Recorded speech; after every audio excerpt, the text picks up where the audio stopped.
Donbas മേഖല ഉൾപ്പെടെ വിട്ടു നൽകിയില്ലെങ്കിൽ യുക്രൈനെതിരെ സൈനിക നടപടി തുടരുമെന്ന് മുന്നറിയിപ്പ് നൽകി റഷ്യ. യുദ്ധം അവസാനിപ്പിക്കാൻ രണ്ട് കക്ഷികളും താൽപ്പര്യമെടുക്കുന്നില്ലെന്ന് യുക്രൈനും റഷ്യയും പരസ്പരം ആരോപണം ഉന്നയിച്ചു. ഇന്ന് ഫ്ലോറിഡയിൽ സെലൻസ്കിയും ട്രംപും കൂടിക്കാഴ്ച നടത്താനിരിക്കുകയാണ്. റഷ്യൻ പ്രസിഡന്റ് വ്ളാഡിമിർ പുടിൻ സമാധാനം ആഗ്രഹിക്കുന്നില്ലെന്ന് Ukraine president Vladimir Zelensky.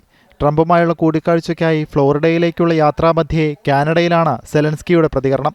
Canadian പ്രധാനമന്ത്രി മാർക്ക് കാർണിയുമായി അദ്ദേഹം ചർച്ചകൾ നടത്തി. യൂറോപ്യൻ നേതാക്കളുമായും സെലൻസ്കി ഫോണിൽ സംസാരിച്ചു. തുടർന്നാണ് റഷ്യൻ പ്രസിഡന്റിനെതിരെ ആരോപണം ഉന്നയിക്കുന്നത്.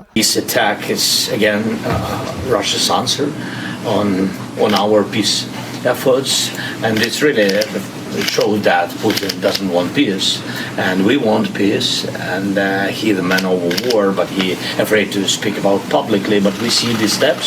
അതേസമയം യുദ്ധം അവസാനിപ്പിച്ചില്ലെങ്കിൽ സൈനിക നടപടി ശക്തമാക്കുമെന്ന് പുടിൻ മുന്നറിയിപ്പ് നൽകി. യുദ്ധം അവസാനിപ്പിക്കാൻ സെലൻസ്കി ആഗ്രഹിക്കുന്നില്ലെന്ന് പുടിനും ആരോപിച്ചു. ഇക്കഴിഞ്ഞ ദിവസം യുക്രൈൻ തലസ്ഥാനമായ കീവിൽ ശക്തമായ ആക്രമണം റഷ്യ നടത്തിയിരുന്നു.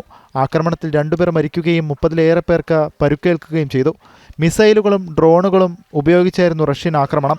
20-ന് സമാധാന നിർദ്ദേശങ്ങൾ നടപ്പാക്കുന്നത് സംബന്ധിച്ചാണ് സെലൻസ്കി ട്രംപ് കൂടിക്കാഴ്ച പ്രധാനമായും ശ്രദ്ധ പതിപ്പിക്കുക. ന്യൂസ് ഡെസ്ക്, ജനം.